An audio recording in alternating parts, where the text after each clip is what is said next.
ሰላም ጤና ይስጥልኝ ውድ የቻናላችን ቤተሰቦች፣ በዛሬው ፕሮግራማችን ስለ ፖስት ፓርተም ዲፕሬሽን ወይም ደግሞ ድህረ ወሊድ ድባቴ ምክንያቶች፣ አይነቶችና የመፍትሄ ሀሳቦችን አንስተን የምንነጋገር ይሆናል። ዶክተር መሰለ ባላለው የማህፀንና ጽንስ ስፔሻሊስት ሐኪም። ይህ ፕሮግራም ወይም ደግሞ ፖስት ፓርተም ዲፕሬሽን እጅግ በጣም ወሳኝ ነጥብ ስለሆነ እስከ መጨረሻው ድረስ ቪዲዮውን በመከታተል ሙሉ መረጃ እንድታገኙ እየጋበዝኩ፣ እንዲሁም ይህ ወሳኝ የሆነ ርዕሰ ጉዳይ ለሌሎች እህቶች፣ እናቶችና ለሁሉም ተደራሽ እንዲሆን ቻናሉን ሰብስክራይብ በማድረግ እንድትተባበሩን በትህትና እንጠይቃለን። በዚህ ርዕሰ ጉዳይ ላይ ምክንያቶቹ፣ አይነቶችና የመፍትሄ ሀሳቦችን አንስተን እነጋገራለን። በዓለም ላይ እጅግ በጣም ብዙ ሴቶችን፣ እህቶችን፣ እናቶችን እያጠቃ ያለ የጤና እክል ነው ማለት ነው። እንግዲህ ይህንን ፖስት ፓርተም ዲፕሬሽን ወር ደግሞ ድህረ ወሊድ ድባቴ የሚለውን ስናይ እንደ ዓለም አቀፍ ጥናቶች ከሆነ 10% የሚያህሉ ነፍሰ ጡር እናቶችን ሲያጠቃ፣ እንዲሁም ደግሞ 13% የሚሆኑ የወለዱ እናቶችን ያጠቃል። ይህ ችግር ደግሞ ባላደጉ ሀገሮች በተለይ እንደኛ ሀገር ባሉ ሀገሮች ላይ የባሰ ይሆናል። ይህንን እንግዲህ ፖስት ፓርተም ዲፕሬሽን ወይም ደግሞ ድህረ ወሊድ ድባቴ የሚለውን ስናይ እናቶችን እጅግ በጣም ዘርፈ ብዙ ለሆነ የከፋ የጤና ችግር ይዳርጋል። ለአብነትም ለምሳሌ አንዲት እናት በዚህ ችግር ከተጠቃች ራሷን እስከ ማጥፋት የሚያደርስ ችግር ሲያስከትል፣ እንዲሁም ደግሞ በልጆች እድገት ላይ የራሱን የሆነ አሉታዊ ተጽዕኖ ይኖረዋል ማለት ነው። ስለዚህ እናት በትክክል ሰላም ሆና ልጇን መንከባከብ ካልቻለች፣ ልጆች ማግኘት ያለባቸውን እንክብካቤ ካላገኙ እድገታቸው የተጓደለ ይሆናል ማለት ነው። ስለዚህ ይህንን ፖስት ፓርተም ዲፕሬሽንን ስናይ እንግዲህ በሁለት ከፍለን እናየዋለን። የመጀመሪያው ፖስት ፓርተም ብሉ ኦር ደግሞ ቤቢ ብሉስ እንለዋለን። ሁለተኛው ፖስት ፓርተም ዲፕሬሽን የሚሉትን ሁለቱን ርዕሰ ጉዳይ አንስተን እነጋገራለን። በመጨረሻም ለዚህ ፖስት ፓርተም ዲፕሬሽን ሶሉሽኑ፣ የመፍትሄ ሐሳቡ ምንድን ነው የሚለውን ተነጋግረን የምናጠቃልል ይሆናል ማለት ነው። ስለዚህ በመጀመሪያ ደረጃ ፖስት ፓርተም ብሉ ወይም ደግሞ ቤቢ ብሉስ የምንለው ምንድን ነው ስንል፣ ይህ ፖስት ፓርተም ብሉ ወይም ደግሞ ቤቢ ብሉ የምንለው ከፖስት ፓርተም ዲፕሬሽን ወይም ደግሞ ከድባቴ አነስ ያለ ብዙ እህቶች ላይ የሚያጋጥም ነገር ግን ቶሎ የሚለቅ የጤና ችግር ነው ማለት ነው። ስለዚህ አንዲት እናት ከወለደች በኋላ ይህ ፖስት ፓርተም ብሉ ወይም ደግሞ ቤቢ ብሉ የምንለው ብዙ እናቶች ላይ፣ ብዙ እህቶች ላይ፣ ብዙ ሴቶች ላይ ያጋጥማል። ነገር ግን ቶሎ በራሱ ጊዜ ይለቃል።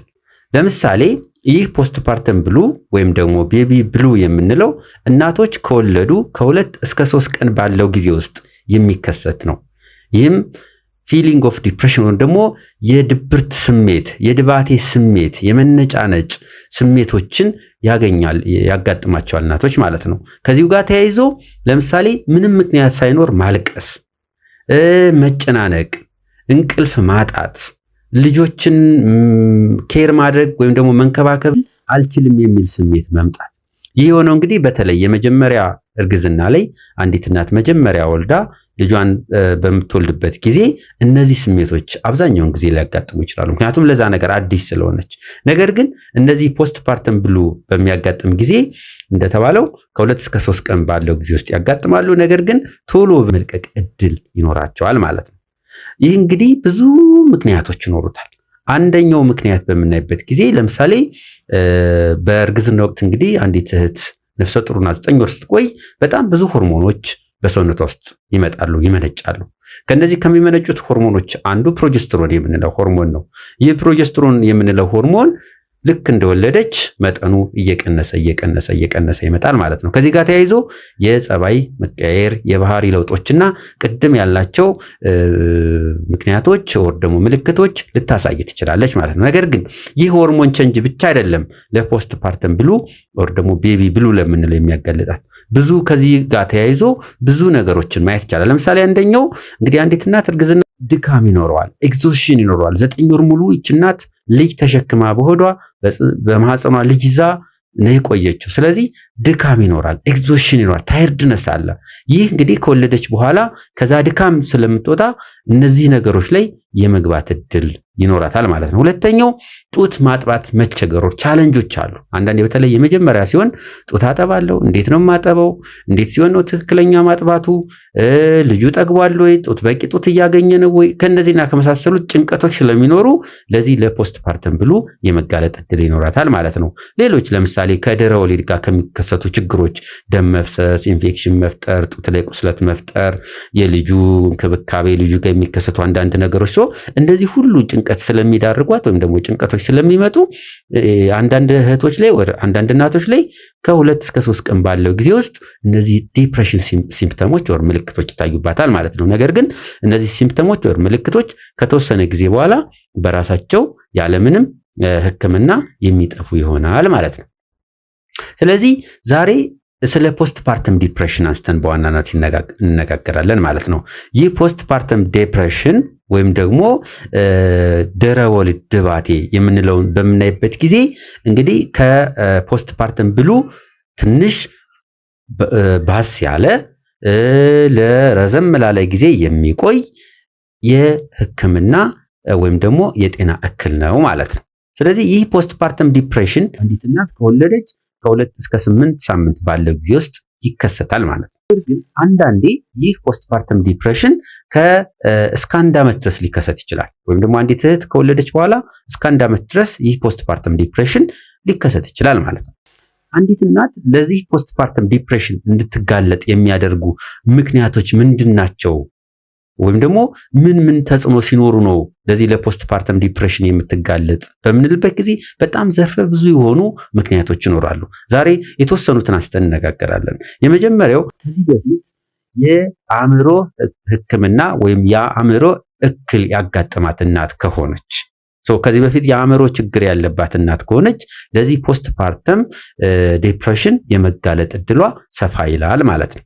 ሌላኛው ደግሞ በቤተሰብ የማትደገፍ ከሆነ ብቸኛ ከሆነች የትዳር አጋሯ የማይደግፋት ከሆነ ቤተሰብ የማያግዛት ከሆነ ደግሞ ከተወለደ በኋላ ልጅ መንከባከቡ አለ፣ ጡት ማጥባቱ አለ፣ ኑሮ ማስተካከሉ አለ፣ በጣም ብዙ ነገሮች አሉ። እዛ ጋር ሳፖርት የምታጣ ከሆነ እገዛ የምታጣ ከሆነ ብቸኝነት የሚሰማት ከሆነ ለፖስት ፓርተም ዲፕሬሽን አንደኛው ምክንያት ነው ማለት ነው።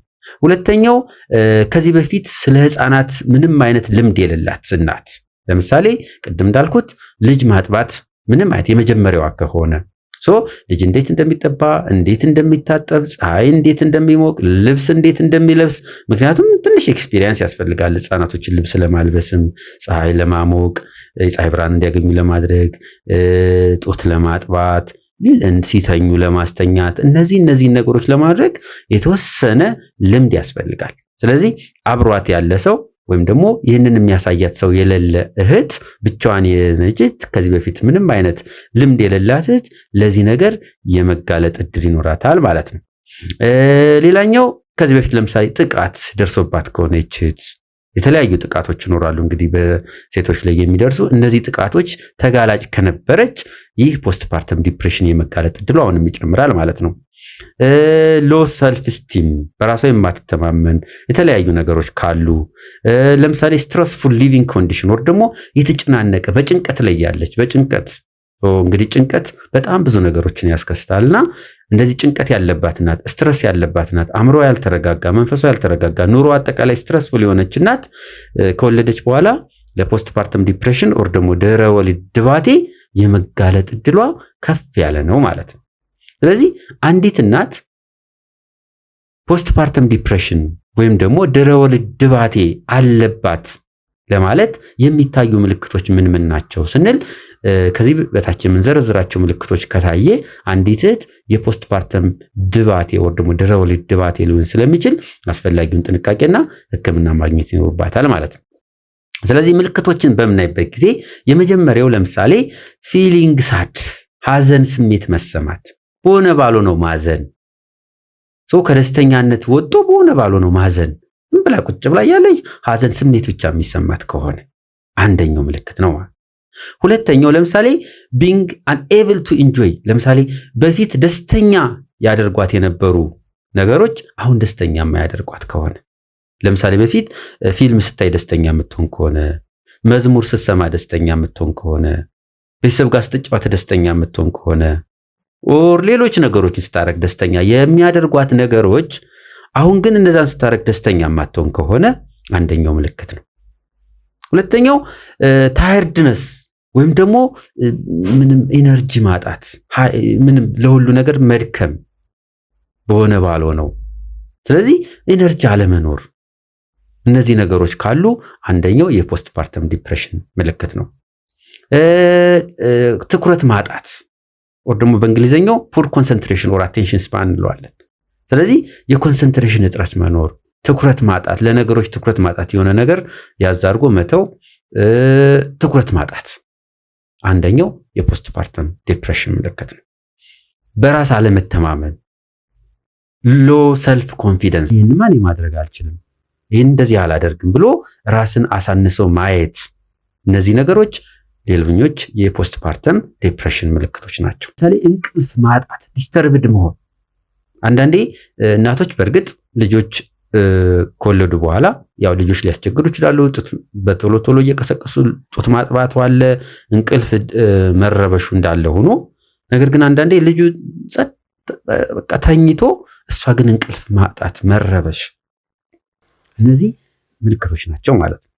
የምግብ ፍላጎት ዲስተርብ መሆን ወር ደግሞ ምንም አይነት የምግብ ፍላጎት አለመኖር ወር ደግሞ ሌሎች ነገሮች መከሰት። ስለዚህ የምግብ ፍላጎት ላይ የሚኖሩ ለውጦች እነዚህ እንግዲህ የፖስት ፓርተም ዲፕሬሽን ናቸው። ሌላ ለምሳሌ ህፃናት ላይ ያለውን ቦንዲንግ ማጣት፣ አንዳንዴ ልጁን አለመፈለግ ሊሆን ይችላል። እናት እንግዲህ ከተወለደ በኋላ እናትና ልጅ ያላቸው ቦንድ በጣም እጅግ በጣም የሚገርም ተፈጥሮ የሰጠችን ልዩ ስጦታ ነው። ይህ ቦንድ ሲጠፋ፣ ትስስሩ ሲጠፋ፣ እናት እንግዲህ ልጅን አልፈልግም ስትል ምን እንደሚፈጠር መገመት ቀላል። ስለዚህ ይህንን አይነት ስሜት መሰማት፣ ለልጁ ያላት ፍቅር መቀነስ፣ ልጁን አለመፈለግ፣ ኬር አለማድረግ፣ እነዚህ የመሳሰሉት። ሌላኛው ልጁን እንከባከባለሁ የሚል ቅድም እንዳልነው እጥረት ወይም ደግሞ ያለመንከባከብ ስሜት መሰማት፣ እኔ አልችልም መንከባከብ፣ እኔ ማልበስ አልችልም፣ ማጥባት አልችልም፣ እንደዚህ የመሳሰሉት ስሜቶች መሰማት። እንግዲህ እነዚህ ስሜቶች ከተሰሙ የድህረ ወሊድ ድባቴ ምልክቶች ሊሆኑ ይችላሉ። እነዚህ አንዲት እህት እነዚህ ስሜቶች ቢሰሟት፣ ምልክቶች ቢታዩት፣ አንዲት የወለደች እህት ኦር እናት ምን ማድረግ አለባት ስንል ማድረግ ያለባትን የመፍትሄ ሐሳቦችን ከዚህ በኋላ እንነጋገራለን ማለት ነው። ስለዚህ የመፍትሄ ሐሳቦችን በሁለት ከፍለን እናያቸዋለን። የመጀመሪያው የመፍትሄ ሐሳብ ይህች እናት በቤቷ በራሷ ምን ማድረግ አለባት የሚለው አንደኛው ነው ማለት ነው። ሁለተኛው ነገር ደግሞ ሜዲካል ኬር ወር ደግሞ ሐኪም ቤት ሕክምና ላይ መቼ ነው መሄድ ያለባት የሚሉትን አንስተን እንነጋገራለን። ስለዚህ የመጀመሪያው በራሷ ማድረግ ያለባት ኬር ሰልፍ ኬርስ የምንላቸው ይሆናል ማለት ነው። ስለዚህ ይህ ሰልፍ ኬር ስናየው እንግዲህ የመጀመሪያው ሰልፍ ኬር ላይ ማድረግ ያለባት ይህች እናት በቂ የሆነ እረፍት ማድረግ አለባት። ስለዚህ ይህች እናት እንግዲህ አንዲት እናት 9 ወር ሙሉ ልጅ ይዛ ከዛ በኋላ አምጣ ወይም ደግሞ በኦፕሬሽን ከሆነ ወልዳለች። ስለዚህ እነዚህን ሁሉ ጭንቀቶች አልፋ እዚህ የደረሰች እናት በቂ የሆነ እረፍት ማድረግ አለባት። እረፍት ሲባል እንግዲህ የአእምሮ እረፍት አለ፣ የአካል እረፍት አለ፣ የመንፈስ እረፍት አለ። እነዚህን በሙሉ ያሟላ እረፍት ማድረግ አለባት። ሁለተኛ ጤናማ የሆነ የተመጣጠነ ምግብ ማግኘት ይኖርባታል። እንግዲህ ጤናማ ማለት ከሁሉም ከኃይለ ሰጪም፣ ከገንቢውም፣ ከበሽታ ተከላካዩም፣ ከአትክልትና ፍራፍሬውም ከነዚህ ሁሉ የተመጣጠነ ሄልዚ ዳይት ማግኘት አለባት። ሶስተኛው ፊዚካሊ አክቲቭ መሆን። አንዲት እናት ከወለደች በኋላ ሁሌ መተኛት ብቻ አይደለም፣ ፊዚካሊ አክቲቭ መሆን ያስፈልጋል ማለት ነው። ሌላው ለምሳሌ እርዳታ በሚያስፈልግ ጊዜ ያለመወላወል እርዳታ መጠየቅ። ለምሳሌ ልጁን ማጥባት ካልቻለች እንዴት ማጥባት እንዳለባት ሌሎች ልምድ ያላቸውን እህቶች፣ እናቶች መጠየቅ። ማጠብ ልጁን ባዚንግ ወር ማጠብ ማትችል ከሆነ ሌሎች እናቶችን መጠየቅ። ስለዚህ እነዚህን ለማግኘት እርዳታዎችን በሚያስፈልግ ሰዓት ያለማንገራገር መጠየቅ። ሌላኛው ነገር ደግሞ ለራሷ ጊዜ መስጠት እና ደስተኛ የሚያደርጓትን ነገሮች አንዲት እህት ማድረግ። ቅድም እንዳለው ለምሳሌ መዝሙር ማዳመጥ ከሆነ መዝሙር ማዳመጥ፣ ወክ ማድረግ ከሆነ እዛው አካባቢ ቤት አካባቢ ወክ ማድረግ፣ ሌሎች ነገሮች መጽሐፍ ማንበብ ከሆነ መጽሐፍ ማንበብ፣ ደስተኛ የሚያደርጓትን ነገሮች ማድረግና ለራስ ጊዜ መስጠት ሰልፍ ኬር ማድረግ። ሌላው ለምሳሌ ከሌሎች ቤተሰብ አባላት ጋር ሆኖ ሰፖርት መደራረግ፣ የትዳር አጋርም አብሮ ማገዝ፣ ሌሎች የቤተሰብ አካላቶች ካሉም በዛው አብሮ መረዳዳትና መተጋገዝን ማጠንከር። ስለዚህ እነዚህ ነገሮች ሲኖራት እናት ሰልፍ ኮንፊደንስ ይኖራታል፣ በራሷ ትተማመናለች፣ የሚያግዛት ሰው እንዳለ ትረዳለች። ከነዛ ቅድም ካልናቸው ችግሮች ራሷን ትከላከላለች ማለት ነው። እንግዲህ እነዚህ በራሳችን ቤት ውስጥ ማድረግ ያለብን ጥንቃቄዎች ናቸው፣ ደግሞ እንክብካቤዎች ናቸው ማለት ነው። እነዚህን ነገሮች እያደረግን ቅድም ያልናቸው ምልክቶች ከተከሰቱ ግን በማንኛውም ሰዓት ሕክምና ተቋም ሄዶ አስፈላጊውን የሕክምና እገዛ ማግኘት ይኖርባታል ማለት። እንግዲህ የሕክምና እገዛዎች ከሜዲሲን ወይም ደግሞ ከሕክምና መድኃኒቶች ጀምሮ እስከ ሳይኮቴራፒ ድረስ የሚደርስ የሕክምና እገዛ ይደረጋል ማለት ነው። ስለዚህ እነዚህን ነገሮች በማድረግ እንግዲህ አንዲት እህት ከዚህ ዘርፈ ብዙ ከሚያመጣው የፖስት ፓርተም ዲፕሬሽን ችግር ራሷን መከላከል ይኖርባታል። ይህ መረጃ ለሌሎች እህቶችና ወንድሞች እንዲደርስ ቻናሉን ሰብስክራይብ፣ ላይክ እና ሼር በማድረግ እንዲተባበሩ እንጠይቃለን። ስለነበረን ጊዜ አመሰግናለሁ።